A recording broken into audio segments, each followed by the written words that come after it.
Good afternoon. Welcome to the Midday Mull for Saturday, the 29th of January. With Robert Murray McShane, we continue reading through Esther, today chapter 6, and the saga of Esther, Mordecai, and the kingdom continues.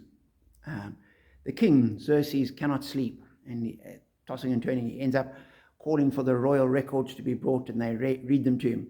And I'm not sure whether this was really boring stuff and he's hoping it would put him to sleep, as I know certain books that will do that in an instant. Or maybe he just thought, well, I'm awake now, let's get on with the admin. Start reading through the records, let's get on to work. And they come across the record of Mordecai, who had exposed a plot to assassinate the king. And the king asks, what is done for Mordecai? They say, nothing is done for him. Just then Haman enters the palace. He wants to have Mordecai executed. So the king asks him, what should we do for someone that the king wants to honor? Haman, being the arrogant person he is, thinks this must be himself. So he says to the king, have him paraded around and honored in the city. And the king says to him, right, go, everything that you've said should be done. Go and do that all for Mordecai, who sits at the gate. And here was a person that Haman was going to have executed.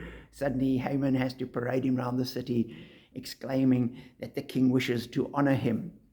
And once he's done this, he rushes home distraught and overwhelmed, that he says, this is what has happened to me.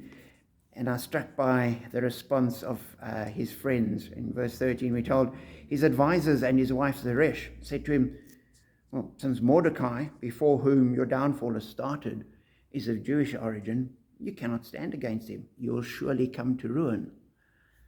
Now, we're not sure why they thought that, but the point is that's what they say to Haman, whereas at the end of the previous chapter, when Haman is fulminating about how irritated he is by Mordecai, their comments to him was his wife Zeresh and all his friends said, have a pole set up reaching to a height of 50 cubits and ask the king in the morning to have Mordecai impaled on it.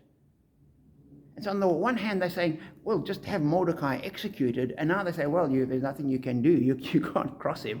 And I was thinking, why was there these totally different reports from them?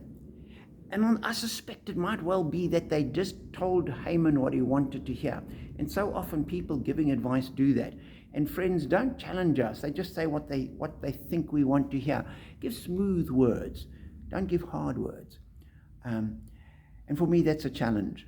And we need to find people that will actually speak truth to us, particularly when it's an uncomfortable truth that we really don't want to hear. But truth is something that we need to hear. We mustn't end up in Haman's position where people just tell us what we want. So be encouraged to hear the truth graciously when it is spoken, and also have courage to speak truth to people, because people need to hear truth, especially when it's a difficult truth. So be challenged, encouraged, and strengthened in the truth.